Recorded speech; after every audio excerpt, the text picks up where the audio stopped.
I just spoke to a camera for so long and then I realised it wasn't recording. Take 2. Welcome back to my channel. It has been a while. I've been on a crazy journey the last year and a bit, reconnecting with God. I definitely had a time where I was very disconnected. Dating and what I've learned. I have a lot of experience when it comes to dating. There's no point in lying because most of you know me and know my stories. I had about a year just constant dating, constant seeing different guys, and it totally ruined me for a while.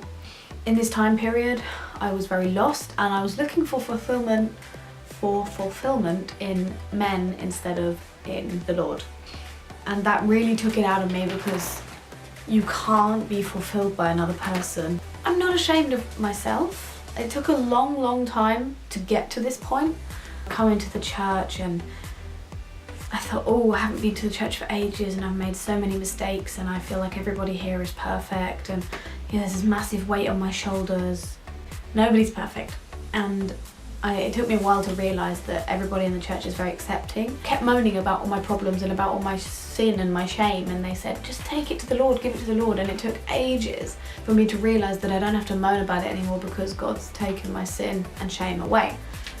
So now I know that He died for my sins.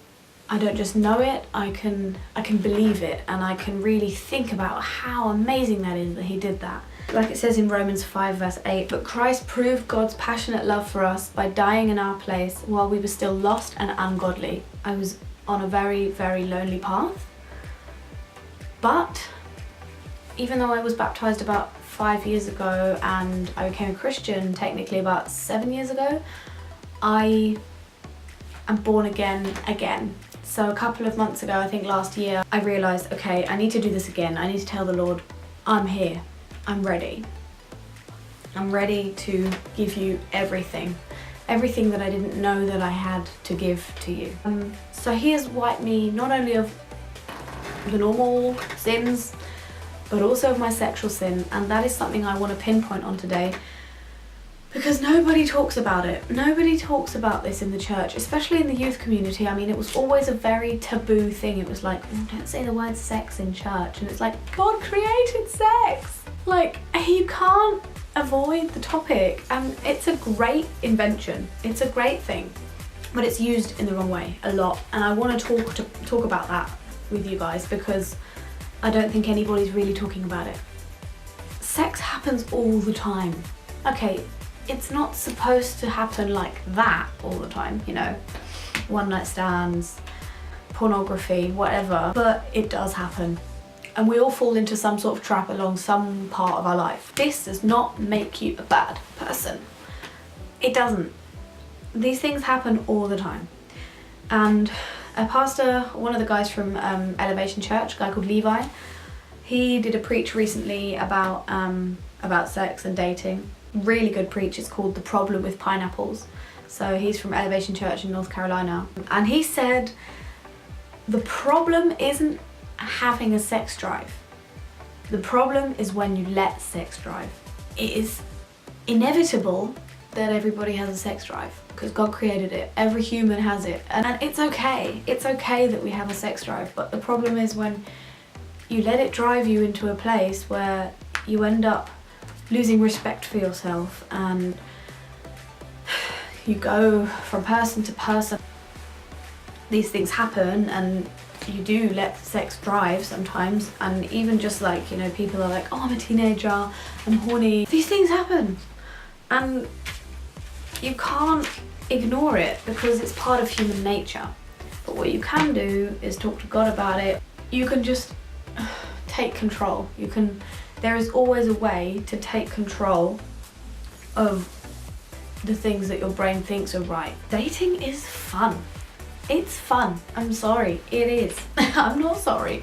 I had a lot of fun, but I would go back and do some things differently. I had my experiences and I didn't like all of them. So I'm here to help you guys out because I feel like a lot of people, you know, teenagers, young adults, you guys have no idea, you know, in the church community because nobody's talking to you about it. I feel like we can't just say, don't sin, don't do that, because everybody falls for temptation at some point in their life, and it happens a lot. Fall for temptation before you are even able to realise that you are falling for temptation. Like, with like 4 years old, you end up grabbing a pencil and drawing on the wall. I mean, seriously, temptation is everywhere. I would go back and do some things properly, and I would try not to be tempted. First of all, I'm a Christian. My heart needs a Christian. I have this desire to meet somebody who has the same belief and the same big heart for the Lord, and I think if we share that heart for the Lord, then it's easier to connect on a head level. If you're watching this and you don't really believe in this, in the Lord and in Christianity, whatever you believe in, it doesn't matter what religion, it doesn't matter whether it's science or whatever, find somebody who you can connect with on that heart level, like your actual passion. I don't mean like football or art or something, I mean like the actual passion of what drives you, what wakes you up in the morning, what is, you know, find someone that shares that passion with you. And that's something that I'm just going to wait for now, because I don't want to start something with someone who doesn't have that. And obviously there are stories of people, one of them's a Christian, one of them's not, and at some point both are Christians, and it's great, but sometimes it doesn't work.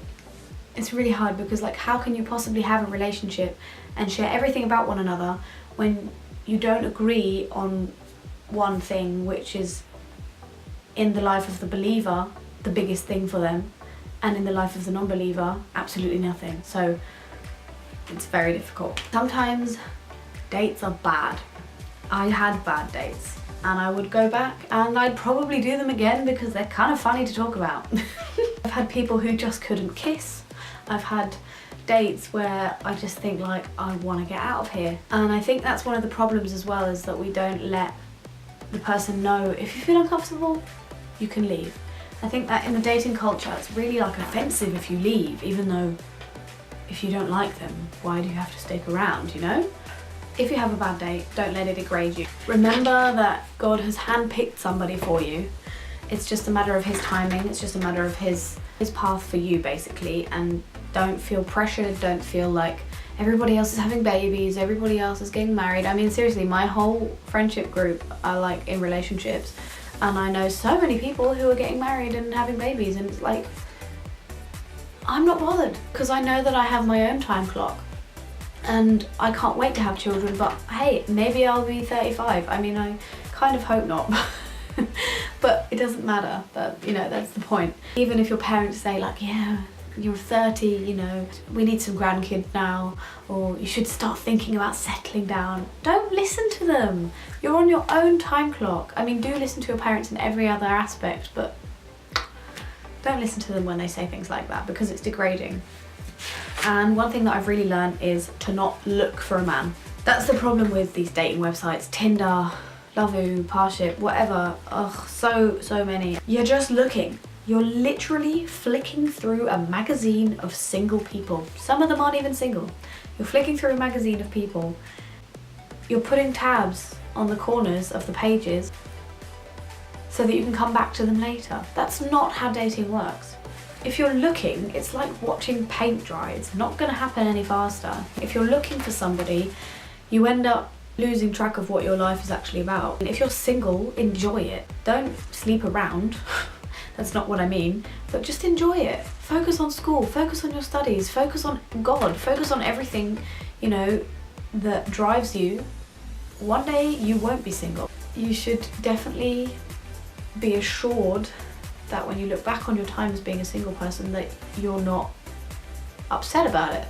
That you're not like, oh, all I was doing was looking for that guy and he never came or whatever, and then a different guy came along. Here, to kind of conclude the video, a couple of things that I would go back and do differently. Be honest. Be honest with the other person. You can't go into a date and not be honest. You can't tell somebody stuff about you that's not true. It's just not going to work, because eventually lies come out. Stick to who you are. Tell them exactly how you feel, and if they don't like it, if they can't handle it, they clearly can't handle you. There is only one version of yourself, so you may as well be it. Also remember That a date does not have to end in marriage. Please, don't be pressured. Don't go on a date thinking, oh my god, this might be the guy that I'm going to spend the rest of my life with, because you never know. You could be dating and then you could go to the supermarket and you could bump into the guy you're supposed to marry. Just be cool. And also do have very low or no expectations of your date.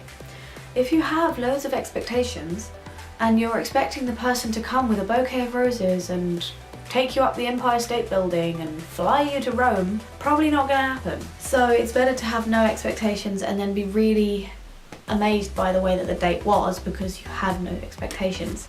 And to conclude the don't section, don't ever go home with them, ever. Even if it's just to have a cup of tea. If you're not gonna be with other people, you know, in a flat, maybe with a few other friends or something, if it's gonna be just the two of you, there is like a 95% chance that something's going to happen that you'll probably regret if you're trying to do the dating the right way. And this is something that I've learned, even if you end up not doing anything that night and you wake up on his couch, I don't know, it just ends up messy, you know. You end up waking up and thinking, oh, the date was good, but now I've woken up with like my makeup down my face and I'm walking around like this trying to hide the fact that I stink because I didn't go home last night or whatever, you know. Just go home, go to your own bed. Your own bed is great. Don't make assumptions about somebody's personality based on the way he texts. I mean, seriously. The way people text, everybody texts differently. It's just like how everybody talks differently and everybody uses sarcasm differently. You can't trust the emojis. You can't. Or you don't base what you think somebody's like on one date. Because at the end of the day, maybe they were nervous on that day, maybe their cat died.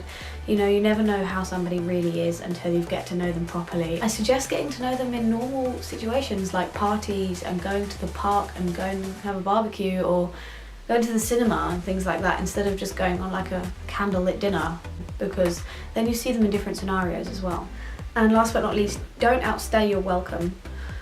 I think this also goes with the first don't point. Even if you hate the idea of getting like 4 buses home and not getting home till like 2 AM, just do it. Just like I said, land in your own bed that night because it's easier in the morning. If you outstay your welcome and you try to be all clingy to the person that you're interested in, I'm saying this in like a party scenario or something, you know, it just seems like you're more desperate. Don't stalk his Instagram and like all his pictures and text him and be like, how are you? Oh, what are you doing? And I think texting is a bit overrated in that sense as well, because why don't you just be a bit mysterious and like, if he's really interested in you or if she's really interested in you, they'll call. Who calls these days? I mean, seriously, I need a guy who calls me. Chivalry's dead. Anyway, don't outstay your welcome. Be mysterious, but not too mysterious. So those are the do's and don'ts of dating and what I've learned. It's been a very serious video, very different, and I've decided that this is what I'm going to do now because I'm finally on track with my faith. This is the best way to show you guys. So let me know what you think. Share this with your friends and your family and your girlfriends who have no idea how to do dating, and definitely follow me on Instagram, follow me on Facebook and Twitter if you have that. All the links are in the description below, and message me if you have any questions. Please don't hate on me because all I'm doing is sharing my opinion, you know. Thank you so much for watching. I hope you enjoyed it, and if you want to see more of this, please push me to make more videos, but also subscribe and give me a thumbs up. Thank you.